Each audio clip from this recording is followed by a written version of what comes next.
Hello students, welcome to law excellence. ఇవాళ మనం December 19వ తేదీకి సంబంధించి హిందూ న్యూస్ పేపర్లో ఉన్న ఇంపార్టెంట్ టాపిక్స్ చూద్దాం. మొదటిది మిజోరాం, మణిపూర్ మరియు నాగాలాండ్. ఈ మూడు రాష్ట్రాల్లోకి ఫారినర్స్ ఎంట్రీ మీద కర్బ్స్ని మళ్ళీ ఇంపోజ్ చేయటం జరిగింది సెంట్రల్ గవర్నమెంట్, దానికి సంబంధించి. రెండవది సాక్రెడ్ గ్రోవ్స్కి సంబంధించి దీన్ని మేనేజ్ చేసేలాగా ఒక పాలసీని తీసుకురండి అన్నట్టుగా సుప్రీంకోర్టు సెంట్రల్ గవర్నమెంట్ని ఆదేశించటం జరిగింది. మూడవది బీజేపీకి సంబంధించినటువంటి పిపి చౌదరి. ఈయన సైమల్టేనియస్ పోల్స్కి సంబంధించి ఇప్పుడు ఏదైతే జాయింట్ పార్లమెంటరీ ప్యానెల్ని ఏర్పాటు చేశారో దాన్ని లీడ్ చేయబోతూ ఉన్నారు. అలానే సిటిజన్షిప్ యాక్ట్లో ఉన్నటువంటి సెక్షన్ 6A గురించి అస్సాంకి సంబంధించి ఒక ఆర్టికల్ ఇవ్వటం జరిగింది. అలానే HLMV-3 గగన్యాన్ ప్రయాణానికి సంబంధించిన HLMV యొక్క అసెంబుల్ అనేది స్టార్ట్ అయిందనమాట ఇప్పుడు. అట్లానే INS నిర్దేశిక్ అన్నటువంటిది ఇప్పుడు మన నేవీలోకి ఇండక్ట్ చేయటం జరిగింది, దానికి సంబంధించి చూద్దాం. చివరిగా జనరిక్ మెడిసిన్ గురించి. రీసెంట్గా శ్రీలంక అధ్యక్షుడు మన భారతదేశ పర్యటనకు వచ్చినప్పుడు జనరిక్ మందుల గురించి తెలుసుకోవటం జరిగింది. మరి ఆ కంటెక్స్లో అఫోర్డబుల్ జనరిక్స్ని మరింతగా అందించడానికి ఏమేం చేయాలి, ప్రస్తుతం గవర్నమెంట్ ఏం చేస్తోంది, ఇవన్నీ కూడా తెలుసుకుందాం. ఇవాళ మన ఫస్ట్ ఆర్టికల్ చూడండి. Central government protective area regime అన్నటువంటి దాన్ని మళ్ళీ రీఇంపోజ్ చేయటం జరిగింది 3 రాష్ట్రాల్లో. ఏంటి ఆ 3 రాష్ట్రాలు? మణిపూర్, మిజోరాం అండ్ నాగాలాండ్. మరి దీనిని మనం ఇంటర్నల్ సెక్యూరిటీ అన్నటువంటి టాపిక్ కింద చదువుకుంటాము.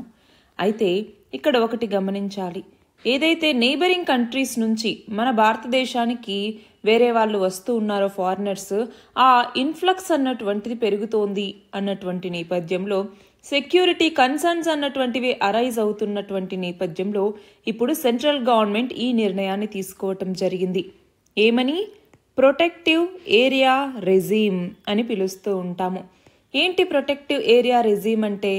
ఎవరైనా ఈ 3 రాష్ట్రాలని గనక పర్యటించాలి అంటే అప్పుడు స్పెషల్ పర్మిట్ అనేటటువంటిది వాళ్ళకి కావాల్సి వస్తుంది. స్పెషల్ పర్మిట్ అన్నటువంటిది, అట్లానే ప్రియా పర్మిషన్ అన్నటువంటిది కూడా వాళ్ళకి ఉండాలన్నమాట. సో అలా రెస్ట్రిక్షన్స్ విధించేటటువంటిదే ఈ యొక్క ప్రొటెక్టివ్ ఏరియా రెజీమ్ అన్నటువంటిది. ప్రొటెక్టివ్ ఏరియా రెజీమ్ అన్నటువంటిది.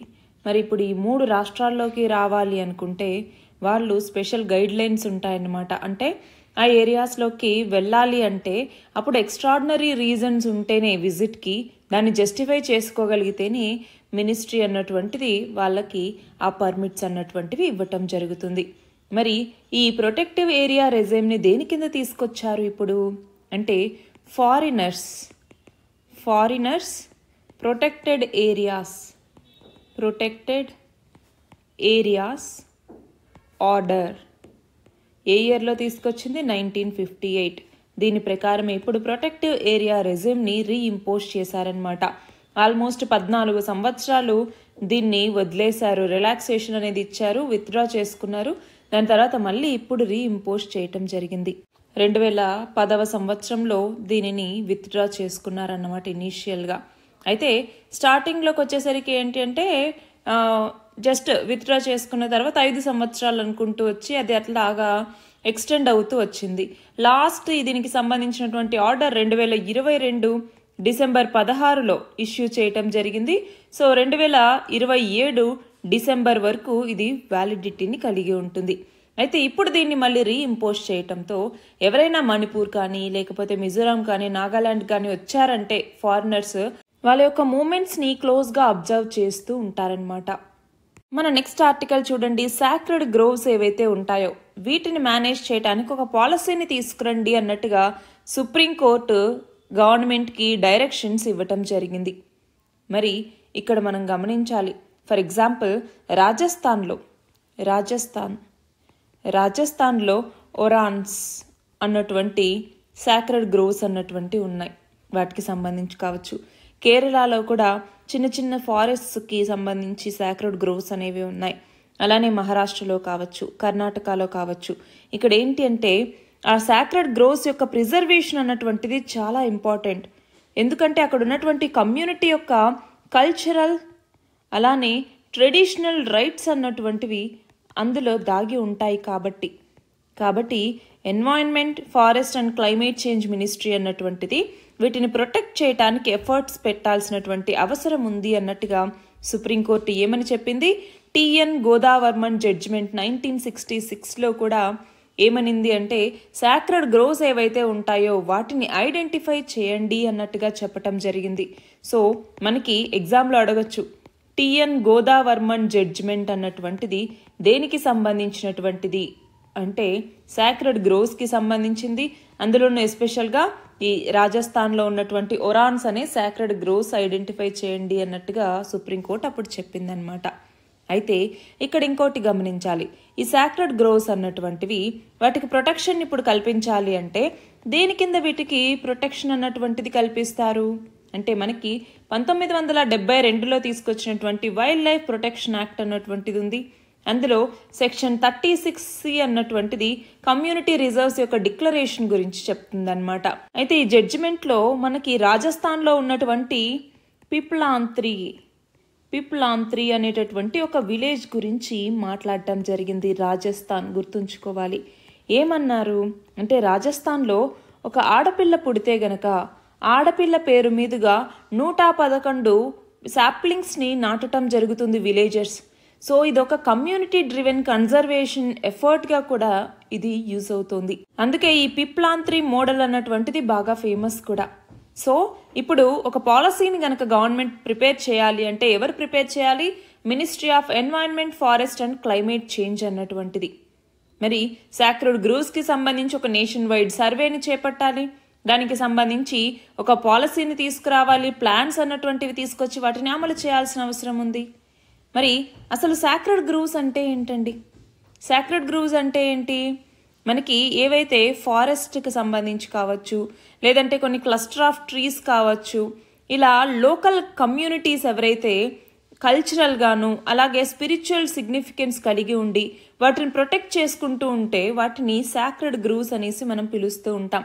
మన భారతదేశంలోనే హైయెస్ట్ సాక్రెడ్ గ్రోవ్స్ అన్నటువంటి వరల్డ్లో ఉన్నాయన్నమాట. ఫర్ ఎగ్జాంపుల్ దాదాపు 1,00,000 వరకు సాక్రెడ్ గ్రోవ్స్ ఉన్నాయి అనేసి అంచనా.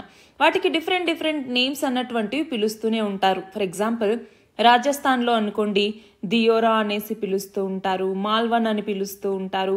ఉత్తరాఖండ్లో అనుకోండి బుగ్యాల్ అనేసి పిలుస్తూ ఉంటారు. ఇలా వివిధ రీజియన్స్లో వివిధ పేర్లు అన్నటువంటి ఉంటాయి. అయితే మనకి ఈ సాక్రెడ్ గ్రోవ్స్కి సంబంధించి అందులో ఒకటి మనకి యునెస్కో వరల్డ్ హెరిటేజ్ సైట్గా ఉంది. UNESCO world heritage site, UNESCO world heritage site. అది ఏంటి? లివింగ్ రూట్ బ్రిడ్జెస్ అన్నటువంటిది. లివింగ్ రూట్ బ్రిడ్జెస్ లేదా దీన్ని జిన్కేంగ్ అనేసి కూడా పిలుస్తూ ఉంటాం. మరి ఈ లివింగ్ రూట్ బ్రిడ్జెస్ అన్నటువంటిది ఎక్కడ ఉంది అన్నటువంటిది మీరు కమెంట్ సెక్షన్లో ఆన్సర్ చేయండి. మన నెక్స్ట్ ఆర్టికల్ చూడండి. సైమల్టేనియస్ ఎలక్షన్స్కి సంబంధించి పాలిటీలో మనం చదువుకుంటాము. సైమల్టేనియస్ ఎలక్షన్స్ లేదంటే జమిలీ ఎన్నికలు అని కూడా మనం పిలుస్తూ ఉంటాం. సో దీని ద్వారా ఏంటి? లోక్సభ అలానే స్టేట్ లెజిస్లేటివ్ అసెంబ్లీకి ఒకేసారి ఎన్నికలు అన్నటువంటివి జరగాలి. ఇవి జరిగినటువంటి 100 రోజుల లోపల మనకి లోకల్ బాడీస్ ఎలక్షన్స్ కూడా జరగాలి అన్నటువంటిది దీని యొక్క ఉద్దేశం. సో అన్నిటికీ ఎన్నికలు ఒకేసారి అవ్వాలి అనేసి.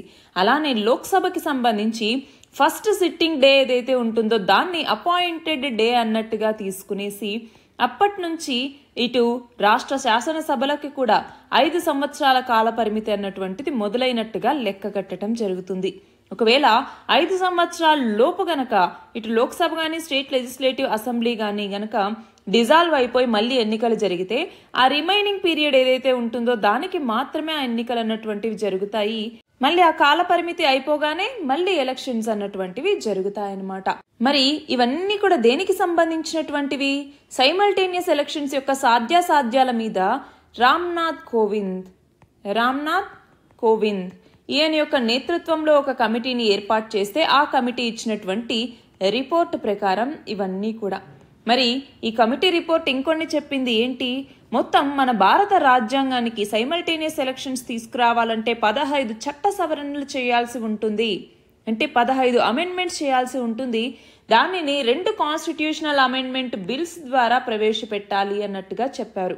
మరి అందులో 1వ కాన్స్టిట్యూషనల్ అమెండ్మెంట్ బిల్ అన్నటువంటిది సైమల్టేనియస్ ఎలక్షన్ సిస్టమ్ వైపుగా మనం రావాలి అంటే ఫ్రెష్ ఎలక్షన్స్ లోక్సభ స్టేట్ అసెంబ్లీకి సంబంధించి ప్రొసీజర్ ఎలా ఉంటుంది ఏంటి అన్నట్టుగా తెలియజేస్తుంది. 2వ కాన్స్టిట్యూషనల్ అమెండ్మెంట్ బిల్ వచ్చేసరికి మున్సిపల్ పంచాయతీ ఎలక్షన్స్ అంటే లోకల్ గవర్నమెంట్కి సంబంధించి చెప్తుందన్నమాట. అయితే ఈ ఫస్ట్ కాన్స్టిట్యూషనల్ అమెండ్మెంట్ బిల్ ఏదైతే ఉందో దీనికి స్టేట్స్ రాటిఫై చేయాల్సినటువంటి అవసరం లేదు. కానీ సెకండ్ కాన్స్టిట్యూషనల్ అమెండ్మెంట్ బిల్కి స్టేట్స్ రాటిఫై చేయాలి, ఎందుకంటే స్టేట్ లిస్ట్కి సంబంధించినటువంటివి కాబట్టి. మరి ఇందులో ప్రొవిజన్స్ చూడండి, ఆర్టికల్ 82A యాడ్ చేస్తారు. దీని ద్వారా సైమల్టేనియస్ ఎలక్షన్స్కి సంబంధించినటువంటి ప్రాసెస్ ఇది తెలుపుతుంది. అట్లానే ఆర్టికల్ 327 అనేది సైమల్టేనియస్ ఎలక్షన్స్ యొక్క కాండక్ట్ గురించి తెలుపుతుంది. అలానే ఆర్టికల్ 83 అలాగే 172 ఇవి రెండు కూడా ఏంటి అంటే ఫుల్ టర్మ్ ఎండ్ అవగానే లోక్సభ అలానే స్టేట్ లెజిస్లేటివ్ అసెంబ్లీ డిజాల్వ్ అయిపోతాయి అనేసి తెలుపుతుందన్నమాట. సో అలానే యూనియన్ టెరిటరీకి సంబంధించి సైమల్టేనియస్ ఎలక్షన్స్ గురించి కూడా ఈ ఫస్ట్ కాన్స్టిట్యూషనల్ అమెండ్మెంట్ బిల్ మనకి తెలియజేస్తుంది. రెండవది చూడండి, ఇక్కడ ఏంటంటే ఆర్టికల్ 324A అనేసి కొత్తగా ఒక ఆర్టికల్ని ఇన్సర్ట్ చేసి అప్పుడు మున్సిపాలిటీ పంచాయత్ ఎలక్షన్స్కి సంబంధించి ఎన్నికలు నిర్వహించే అధికారం పార్లమెంట్కి ఇవ్వటం జరుగుతుంది. అట్లానే ఆర్టికల్ 325 క్లాజ్ 2ని తీసుకొచ్చి ఒక సింగిల్ ఎలక్టోరల్ రోల్ని ఇటు లోక్సభకి లెజిస్లేటివ్ అసెంబ్లీకి అలాగే లోకల్ బాడీస్కి కలిపి ఇస్తారనమాట. సో దానికోసం సెకండ్ కాన్స్టిట్యూషనల్ అమెండ్మెంట్ బిల్. అయితే ఇప్పుడు ఏమైంది, లోక్సభలో ఈ బిల్లును ప్రవేశపెట్టిన తర్వాత దాంట్లో చర్చ అన్నటువంటిది చాలా జరిగి దానిని ఒక జాయింట్ పార్లమెంటరీ కమిటీకి అప్పగించాల్సి వచ్చింది. మరి అది 31 మెంబర్స్తో కూడినటువంటి జాయింట్ పార్లమెంటరీ కమిటీ. సో దీనికి బీజేపీకి సంబంధించినటువంటి పిపి చౌదరి ఈయన ఈ ప్యానెల్కి నేతృత్వం వహించబోతూ ఉన్నారనమాట. మన నెక్స్ట్ ఆర్టికల్ చూడండి, section 6A of citizenship act. రీసెంట్గా సుప్రీంకోర్టు సెక్షన్ 6Aని అప్హోల్డ్ చేయటం జరిగింది. మరి ఈ కంటెక్స్ట్లో పాలిటీకి సంబంధించి మనం ఇండియన్ కాన్స్టిట్యూషన్ కింద చదువుకుంటాము, అట్లానే గవర్నమెంట్ పాలసీస్ అండ్ ఇంటర్వెన్షన్స్ కింద చదువుకుంటాం. అయితే ఏమైంది, రీసెంట్గా సుప్రీంకోర్టు సిటిజన్షిప్ యాక్ట్ ఏ ఇయర్ 1955 ఇందులో ఉన్నటువంటి సెక్షన్ 6A యొక్క కాన్స్టిట్యూషనాలిటీని అప్హెల్డ్ చేయటం జరిగింది. మరి కోర్టు ప్రకారం ఫ్రెటర్నిటీ అన్నటువంటిది సెలెక్టివ్గా ఒక సెక్షన్ ఆఫ్ పీపుల్కి అప్లై చేయలేము అన్నట్టుగా చెప్పటం జరిగింది. అయితే సుప్రీంకోర్టు రూలింగ్ ఏంటి అంటే సెక్షన్ 6A అన్నటువంటిది కేసు ఏంటంటే సెక్షన్ 6A అన్నటువంటిది ఆర్టికల్ 6 అలానే ఆర్టికల్ 7 వీటిని వైలేట్ చేస్తోంది అన్నట్టుగా. అంటే ఏంటి, ఆర్టికల్ 6-7లో కట్ ఆఫ్ డేట్ని 1950 జనవరి 26కి పెట్టారనమాట. సో మైగ్రెంట్స్ ఎవరైతే ఈస్ట్ వెస్ట్ పాకిస్తాన్ నుంచి వచ్చారో వాళ్ళకి సిటిజన్షిప్ ఇవ్వటానికి. కానీ సెక్షన్ 6A అన్నటువంటిది చాలా లేటర్గా తీసుకురావటం జరిగింది.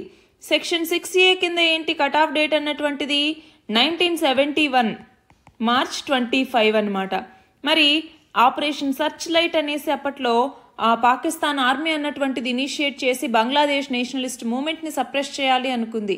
సో అందుకని చెప్పేసి ఆ టైంలో మార్చ్ 25, 1971 కన్నా ముందు మన భారతదేశానికి వచ్చుంటే వాళ్ళకి సిటిజన్షిప్ ఇస్తాము అనేసి సెక్షన్ 6A అన్నటువంటిది చెప్తుంది. దానికి సంబంధించినటువంటి పవర్స్ అన్నటువంటివి ఆర్టికల్ 246 కింద పార్లమెంట్కే ఉంటుంది.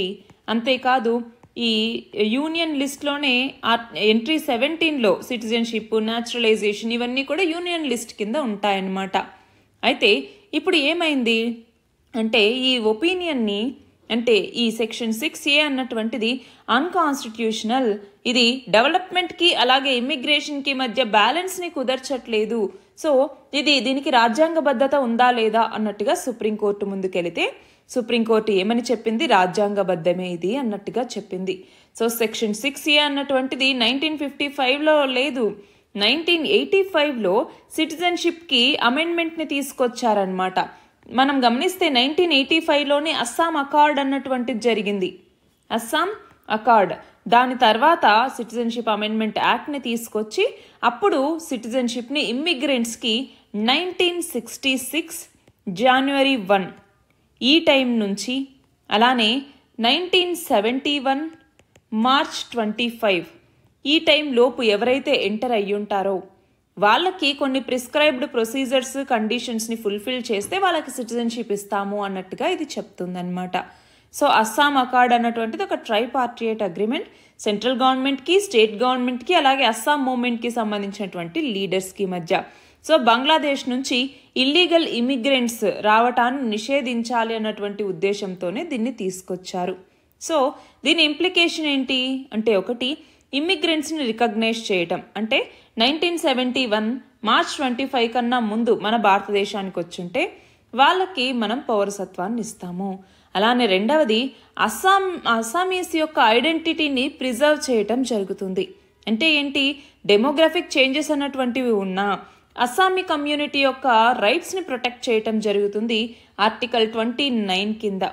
అట్లానే డెమోగ్రఫిక్ షిఫ్ట్కి సంబంధించి ఏవైతే టెన్షన్స్ అనేవి ఉన్నాయో అవి అక్కడ కల్చరల్ ఐడెంటిటీ కావచ్చు, ఎకనామిక్ రిసోర్సెస్ కావచ్చు, అలానే డెమోగ్రఫిక్ బ్యాలెన్స్ కావచ్చు, వీటన్నిటిని థ్రెటన్ చేస్తాయనే టెన్షన్స్ ఏవైతే ఉన్నాయో ఈ టెన్షన్స్ ఏం అక్కర్లేదు అన్నట్టుగా చెప్పటం. రిసోర్స్ అలొకేషన్కి సంబంధించి అస్సాం ఆల్రెడీ లిమిటెడ్ ఎకనామిక్ రిసోర్సెస్ని కలిగి ఉంది. సో వాటి మీద మరింత స్ట్రెయిన్ పడుతుంది ఇమ్మిగ్రెంట్స్ కనుక మరింత మంది ఇంకా సిటిజన్షిప్కి ఎలిజిబుల్ అయితే అన్నట్టుగా ఒకటి. అట్లానే ఇమ్మిగ్రెంట్ లాస్ మీద చాలా ప్రెషర్ అన్నటువంటిది ఉంది. సో వీటన్నింటి నేపథ్యంలో ఇదేవో మార్చ్ 25, 1971కి ముందు ఎవరైతే భారతదేశానికి వచ్చి ఉంటారో వాళ్ళకి ఇది వర్తిస్తుంది అన్నట్టుగా సెక్షన్ 6A యొక్క వ్యాలిడిటీని రాజ్యాంగబద్ధమే అన్నట్టుగా సుప్రీంకోర్టు తీర్పు ఇవ్వటం జరిగింది. మన నెక్స్ట్ ఆర్టికల్ చూడండి, గగన్యాన్కి సంబంధించి. దీనిని సైన్స్ అండ్ టెక్నాలజీలో స్పేస్ టెక్నాలజీ అన్నటువంటి టాపిక్ కింద మనం చదువుకుంటాము. మరి గగన్యాన్ అన్నటువంటిది మన భారతదేశం మొట్టమొదటి మానవ సహిత అంతరిక్ష యాత్ర, అవునా? దీని ద్వారా మానవుల్ని రోదస్లోకి పంపించాలన్నటువంటిది లక్ష్యం. మరి దానికోసం ఆల్రెడీ వివిధ రకాల టెస్టులు అన్నటువంటివి చేస్తూనే ఉన్నారు. మానవ రహిత యాత్రని ఆల్రెడీ సక్సెస్ఫుల్గా చేయటం జరిగింది. మరి 2025లో ప్రవేశపెట్టబోయేటటువంటి గగన్యాన్ని ఏ లాంచ్ వెహికల్ ద్వారా ప్రవేశపెట్టబోతున్నారు? HLVM-3 ద్వారా. HLVM అంటే ఏంటి? Human rated launch vehicle mission 3 అనేసి పిలుస్తూ ఉంటాం. HLVM-3 అన్నటువంటిది. మరి ఈ HLVM-3 యొక్క అసెంబ్లీ అన్నటువంటిది ఇప్పుడే స్టార్ట్ అయ్యింది అన్నట్టుగా. అది కూడా ఇక్కడ సతీష్ ధావన్ స్పేస్ సెంటర్లో. మరి ఇండియన్ కోస్ట్ గార్డ్ అన్నటువంటిది ఇంతకుముందు ఆల్రెడీ క్రూ మాడ్యూల్ ఏదైతే మనం ప్రవేశపెట్టామో దానిని మన బే ఆఫ్ బెంగాల్ నుంచి రిసీవ్ చేసుకోవటం జరిగింది. అలానే LVM-3 అన్నటువంటిది ఇప్పుడు స్టార్ట్ అవుతుందన్నమాట. దీని ద్వారా గగన్యాన్ ప్రయోగం అన్నటువంటిది చేయబోతూ ఉన్నారు. మరి గగన్యాన్ గురించి కనుక మనం చూసుకుంటే కోవిడ్ లాక్డౌన్ వల్ల చాలా లేట్ అయింది ఈ గగన్యాన్ అన్నటువంటిది. లేకపోతే 2023లోనే ఫినిష్ చేయాలి అనుకున్నారనమాట. సో గగన్యాన్ అన్నటువంటిది ఇప్పుడు ఎవరు ప్రయోగిస్తున్నారు? ఇస్రో అన్నటువంటిది. సో గగన్యాన్ ద్వారా 3 ఆర్బిట్లోకి పంపించబోతూ ఉన్నారు. 2 అన్మాన్డ్ ఫ్లైట్స్, ఒక హ్యూమన్ స్పేస్ ఫ్లైట్ని ఇక్కడ పంపిస్తారనమాట. మరి ఈ గగన్యాన్లోకి వచ్చేసరికి ఆర్బిటాల్ మాడ్యూల్ అన్నటువంటిది ఉంటుంది. అందులో 3 ఇండియన్ ఆస్ట్రోనాట్స్ వెళ్తారు. మరి లో అర్త్ ఆర్బిట్లో అంటే 300 నుంచి దాదాపు 400 కిలోమీటర్ల ఎత్తులో 5 నుంచి 7 రోజులు వీళ్ళు ఉండేలాగా సర్కిల్ చేసేలాగా అర్త్ని దీన్ని డిజైన్ చేస్తూ ఉన్నారనమాట. ఇందులోకి వచ్చేసరికి క్రూ మాడ్యూల్ అనేసి హ్యూమన్ బీయింగ్స్ని క్యారీ చేసే స్పేస్ క్రాఫ్ట్ ఉంటుంది. అలానే సర్వీస్ మాడ్యూల్ అని చెప్పేసి 2 లిక్విడ్ ప్రొపెల్లెంట్ ఇంజిన్స్ని పంపించడం జరుగుతుంది. అంతేకాకుండా ఎమర్జెన్సీ ఎస్కేప్, ఏదైనా ఎమర్జెన్సీ వచ్చిందనుకోండి అప్పుడు ఆ మిషన్ని అబార్ట్ చేసేలాగా, ఎమర్జెన్సీ ఎస్కేప్ అన్నటువంటిది ఉండేలాగా వివిధ రకాల ఎక్విప్మెంట్స్ని ఇందులో పెట్టారు. మరి లాంచ్ చేసేదేమో human rated LVM-3 launch vehicle mark 3 అనేసి పిలుస్తూ ఉంటాం. మరి దీనికోసం మన యొక్క ఆస్ట్రోనాట్స్ని రష్యాకి పంపించి అక్కడ వాళ్ళకి ట్రైనింగ్ని ఇప్పించడం జరిగింది. వాళ్ళకి అక్కడ మ్యాన్డ్ స్పేస్ షిప్లో ఎలా ఉండాలి ఏంటి అన్నట్టుగా పరిస్థితుల్ని తట్టుకునేలాగా వాళ్ళకి ట్రైనింగ్ అన్నటువంటిది కూడా అయింది. మరి దీనివల్ల ఏంటి, మనకి సైన్స్ మరియు టెక్నాలజీ లెవెల్స్ని పెంచుకోవటానికి, యూత్ని ఇన్స్పైర్ చేయటానికి, అట్లానే various agencies, laboratories, industries, departments వీటన్నింటినీ ఇన్వాల్వ్ చేయటానికి, అంటే ఇండస్ట్రియల్ గ్రోత్ అన్నటువంటిది ఇంప్రూవ్ చేయటానికి, మన యొక్క ప్రైవేట్ పార్టిసిపేషన్ ఉన్నటువంటిది స్పేస్ సెక్టార్లో పెంచుకోవటానికి, అలానే ఇంటర్నేషనల్ కొలాబరేషన్ని ఎన్హాన్స్ చేసుకోవటానికి, వీటన్నింటికి కూడా అంతేకాకుండా స్పేస్ టూరిజంని ప్రమోట్ చేసుకోవటానికి కావచ్చు, అలానే స్పేస్కి సంబంధించి మరింత ప్రైవేటైజేషన్, అలాగే మరిన్ని ఇన్వెస్ట్మెంట్స్ తీసుకోవటానికి, అట్లానే స్పేస్ జీడిపిలో మన భారతదేశ వాటాని పెంచుకోవటానికి, వీటన్నింటికి ఉద్దేశించబడినటువంటిది ఇది. మరి త్వరలోనే చంద్రయాన్ 4ని ప్రయోగించబోతున్నారు, శుక్రయాన్ని ప్రయోగించబోతున్నారు, అలాగే గగన్యాన్ కావచ్చు. సో సైన్స్ అండ్ టెక్నాలజీలో స్పేస్ టెక్నాలజీ అన్నటువంటిది మనకి ఈ మధ్య చాలా చాలా ఇంపార్టెంట్ అవుతోంది ఎగ్జామ్కి కూడా. మన నెక్స్ట్ ఆర్టికల్ చూడండి, ఐఎన్ఎస్ నిర్దేశక్కి సంబంధించి. దీనిని మనం కరెంట్ అఫైర్స్లోను అలానే ఇటు డిఫెన్స్లోను చదువుకుంటాము. మరి ఐఎన్ఎస్ నిర్దేశక్ అన్నటువంటిది మన ఇండియన్ నేవీకి సంబంధించి సర్వే వెజల్ ప్రాజెక్ట్ అన్నటువంటిది ఒకటి చేపట్టడం జరిగింది. సర్వే వెసల్ ప్రాజెక్ట్ అనేసి, అందులోనూ లార్జ్ సర్వే వెసల్ ప్రాజెక్ట్కి సంబంధించి ఇది సెకండ్ షిప్ అనమాట. Second ship. మరి దీని యొక్క ఉపయోగాలు ఏంటి అంటే, ఇది హైడ్రోగ్రాఫిక్ సర్వేని చేపట్టడానికి, అంతేకాకుండా ఈ నేవిగేషన్కి సంబంధించి అసిస్ట్ చేయటానికి, మ్యారిటైమ్ ఆపరేషన్స్కి సపోర్ట్ ఇవ్వటానికి ఉపయోగపడుతుంది. మరి దీనిని నిర్మించింది ఎవరు అంటే garden reach ship builders and engineers. ఎక్కడ ఉంది ఇది? కోల్కతాలో ఉందన్నమాట. ఇది దీనిని నిర్మించడం జరిగింది. సో ఇందులోకి వచ్చేసరికి 80% ఇండిజినస్ కంటెంట్ అన్నటువంటిదే ఉంది. కాబట్టి మనం ఆత్మనిర్భర్ భారత్ అనేసి కమిట్మెంట్ ఏదైతే పెట్టుకున్నామో దాని వైపుగా వెళ్ళటానికి ఇది మనకి ఎంతగానో తోడ్పడినట్టు. మరి ఐఎన్ఎస్ నిర్దేశిక్ అన్నటువంటిది ఇంతకుముందు మనకి ఐఎన్ఎస్ నిర్దేశిక్ అనేటటువంటిది ఉండేదన్నమాట. 32 సంవత్సరాలు నేవీలో పనిచేసిన తర్వాత దాన్ని డీకమిషన్ చేశారు. ఇప్పుడు 2014లో. సేమ్ మళ్ళీ అదే పేరుతో ఐఎన్ఎస్ నిర్దేశిక్ అనేటటువంటి పేరుతో తీసుకొచ్చారు. నిర్దేశిక్ అంటే ఏంటి? పాత్ ఫైండర్ అనేసి అర్థం అనమాట. మరి మనం చూస్తే స్పీడ్ అన్నటువంటిది 18 knots కన్నా వేగంగా వెళ్ళటానికి, అలానే సముద్రంలో 25 రోజుల కన్నా ఎక్కువ ఉండటానికి ఇది ఉపయోగపడుతుంది. ఇంటిగ్రేటెడ్ కన్స్ట్రక్షన్ టెక్నాలజీని ఉపయోగించి దీన్ని తయారు చేశారు. State of the art equipment అన్నటువంటిది దీంట్లో ఉందన్నమాట. ఈ టెక్నాలజీస్ అన్నీ కూడా హై యాక్యురసీతో హైడ్రోగ్రాఫిక్ సర్వేస్ చేపట్టడానికి, అంతేకాకుండా ఏవైనా మ్యారిటైమ్ సర్వీసెస్ అందించడానికి, అలానే నేవిగేషన్ పర్పస్కి, వీటన్నింటికి కూడా ఉపయోగపడతాయి. మన లాస్ట్ ఆర్టికల్ చూడండి, జనరిక్ మెడిసిన్స్కి సంబంధించి. దీనిని సైన్స్ అండ్ టెక్నాలజీలోనూ చదువుకుంటాం, అలానే గవర్నెన్స్కి సంబంధించి కూడా చదువుకుంటాం. అయితే జనరిక్ మెడిసిన్ అంటే ఏంటి? మనకి ఏదైతే బ్రాండ్ నేమ్డ్ డ్రగ్స్ అనేవి ఉంటాయో సేమ్ అలానే ఈ డ్రగ్ని కూడా తయారు చేయటం జరుగుతుంది. కాకపోతే మనకి ఏదైనా ఒక డ్రగ్ని తయారు చేస్తున్నప్పుడు అందులో యాక్టివ్ ఇంగ్రీడియంట్స్ అనేసి ఉంటాయి. యాక్టివ్ ఇంగ్రీడియంట్స్ అనేసి అంటే ఏంటి? ఆ యొక్క మందు తయారు చేయడానికి కావాల్సినటువంటి మెయిన్ ఇంగ్రీడియంట్స్ని యాక్టివ్ ఇంగ్రీడియంట్స్ అంటాం. ఇది కాకుండా మిగతా కొన్ని ఇంగ్రీడియంట్స్ని ఎలా అయినా మార్చొచ్చు అనమాట. అది ప్రాబ్లం ఉండదు. అయితే ఈ యాక్టివ్ ఇంగ్రీడియంట్స్ అన్నటువంటిది జనరిక్ మెడిసిన్స్లోను అలానే బ్రాండ్ నేమ్డ్ డ్రగ్స్లోను రెండిట్లో సేమ్ ఉంటాయన్నమాట. కాబట్టి వాటి యొక్క స్ట్రెంగ్త్, సేఫ్టీ, యూజ్ ఇవన్నీ కూడా ఒకేలాగా ఉంటాయి. అంటే సేమ్ బెనిఫిట్స్ అన్నటువంటివి దీనికి కూడా ఉంటాయి, కాకపోతే ఇంకా అఫోర్డబుల్గా ఉంటాయి. ఎందుకని జనరిక్ మెడిసిన్ యొక్క కాస్ట్ అన్నటువంటిది బ్రాండ్ నేమ్ మెడిసిన్తో కంపేర్ చేస్తే తక్కువగా ఉంటుంది అంటే, ఒకటి జనరిక్ డ్రగ్స్ ఎందుకు కాస్ట్ తక్కువగా ఉండటం అంటే, ఒకటి జనరిక్ మెడిసిన్ అన్నటువంటిది నార్మల్ మెడిసిన్కి బ్రాండ్ నేమ్ ఏదైతే ఉంటుందో అది వాటికి పేటెంట్, ఈ రైట్స్ ఏవైతే ఉంటాయో ఐపీఆర్, అది అయిపోయిన తర్వాత వీటిని తయారు చేస్తారు. కాబట్టి R&D అవసరం అన్నటువంటిది దీనికి ఉండదు. అట్లానే ఇక్కడ టెస్ట్లు అన్నటువంటివి జరగాల్సిన అవసరం ఉండదు. అట్లానే ఐపీఆర్, రాయల్టీ ఇవన్నీ ఉంటాయి కదా, వాటికి పే చేయాల్సినటువంటి అవసరం అన్నటువంటిది ఉండదు. సో వీటన్నింటి వల్ల ఆ ఎక్స్పెన్స్ టెస్ట్లు అనేవి లేకపోవటం, అలాగే ప్రొటెక్షన్ పీరియడ్ అన్నటువంటిది లేకపోవటం, ఇవన్నీ ఏమీ ఉండవు. కాబట్టి ఇప్పుడు చాలా తక్కువ ధరలో, అంటే దాదాపు 80 నుంచి 85% తక్కువ ధరలోనే ఇప్పుడు మెడిసిన్ని మనం ప్రొవైడ్ చేయడానికి వీలవుతుంది. అంతే ఎఫిషియన్సీతో మనము మెడిసిన్ని ఇక్కడ ప్రొవైడ్ చేయొచ్చు అనమాట. అందుకే దీన్ని జెనరిక్ మెడిసిన్ అని పిలుస్తూ ఉన్నారు. సో జెనరిక్ వెర్షన్లో కంపెనీస్ చాలా ఇలా తయారు చేస్తూ ఉన్నాయన్నమాట. సో దీని యొక్క ఇంపార్టెన్స్ ఏంటి? ఒకటి, వేరియస్ డిసీజెస్కి సంబంధించి వాటిని కంట్రోల్ చేయడానికి ఇది ఉపయోగపడుతుంది.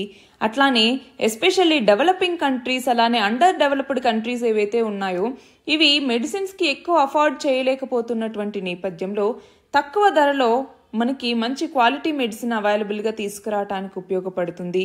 అట్లానే అఫోర్డబుల్గా వీటిని అందుబాటులోకి తీసుకురావటానికి ఉపయోగపడుతుంది. కానీ ఛాలెంజెస్ ఉన్నాయి. ఏమిటా ఛాలెంజెస్ అంటే, ఒకటి, ఏవైనా ఫేక్ మెడిసిన్స్ అన్నటువంటివి వస్తాయి, లేదంటే కౌంటర్ ఫీట్ మెడిసిన్ అని కూడా పిలుస్తూ ఉంటాం. కౌంటర్ ఫీట్ మెడిసిన్ అనేది అందుబాటులోకి వస్తాయి, లేదా సబ్ స్టాండర్డ్ మెడికేషన్ అన్నటువంటిది మార్కెట్లోకి వస్తే దానివల్ల హెల్త్ రిస్క్ అన్నటువంటిది పెరుగుతుంది. అట్లానే సప్లై చైన్ ఛాలెంజెస్ అన్నటువంటివి చాలా ఉన్నాయి. సో డిస్ట్రిబ్యూషన్కి సంబంధించిన ఇబ్బందులు అన్నటువంటివి ఉన్నాయి. అలానే ప్రిస్క్రిప్షన్కి సంబంధించి, అంటే హెల్త్ కేర్ ప్రొఫెషనల్స్ చాలామంది ఏంటి అంటే ఫార్మాస్యూటికల్ మార్కెటింగ్ ద్వారా బ్రాండెడ్ డ్రగ్స్ని ఎక్కువ మందికి ఇస్తూ ఉంటారు, వాళ్ళ యొక్క పేషెంట్స్కి రికమెండ్ చేస్తూ ఉంటారు. సో ప్రిస్క్రిప్షన్కి సంబంధించి కూడా రీసెంట్గా మీరు గమనిస్తే జెనరిక్ మెడిసిన్ని రాయాలి అన్నట్టుగా ఒక కంపల్షన్ అన్నటువంటి తీసుకొచ్చారు. So effective, more affordable generic ఆల్టర్నేటివ్స్కి వాళ్ళు వెళ్ళగలిగేలాగా చేయాలి. అట్లానే చాలామంది జెనరిక్ మెడిసిన్ అంటే 80 నుంచి 85% తక్కువ ధరకే వస్తుంది, అది పనిచేస్తుందో లేదో అన్నట్టుగా ట్రస్ట్ అన్నటువంటిది ఉండట్లేదు. సో ట్రస్ట్ బిల్డ్ అన్నటువంటిది చేయాలి. అట్లానే రెగ్యులేటరీ కాంప్లైన్సెస్ అన్నటువంటివి ఉండాలి, అవేర్నెస్ క్రియేట్ చేయాలి. అలానే ప్రైసింగ్ మరియు మార్కెటింగ్ కాంపిటీషన్ అన్నటువంటిది సరిగ్గా ఉండేలాగా చూసుకోవాలి. సో ఇవన్నీ చేయటం కోసం మనకి మరింత తక్కువ ధరలో అందుబాటులోకి తీసుకురావటం కోసం ప్రధానమంత్రి భారతీయ జన్ ఔషధి పరియోజన PMBJP అన్నటువంటి స్కీమ్ని తీసుకురావటం జరిగింది. దీని కింద జన్ ఔషధి కేంద్రాస్ అనేసి ఏర్పాటు చేస్తూ ఉన్నారు. జన్ ఔషధి కేంద్రాస్ అనేసి దాదాపు 10,000కు పైగా జన్ ఔషధి కేంద్రాస్ అన్నటువంటివి మన భారతదేశంలో ఆల్రెడీ ఏర్పాటయ్యాయి. అంతేకాదు, మన భారతదేశం బయట ఒక కంట్రీలో కూడా జన్ ఔషధి కేంద్ర అన్నటువంటిది స్టార్ట్ అయింది. మరి ఇది ఎక్కడా అన్నటువంటిది మీరు కమెంట్ సెక్షన్లో చెప్పండి. ఇవి ఇవాల్టి important topics. All the very best and thank you very much.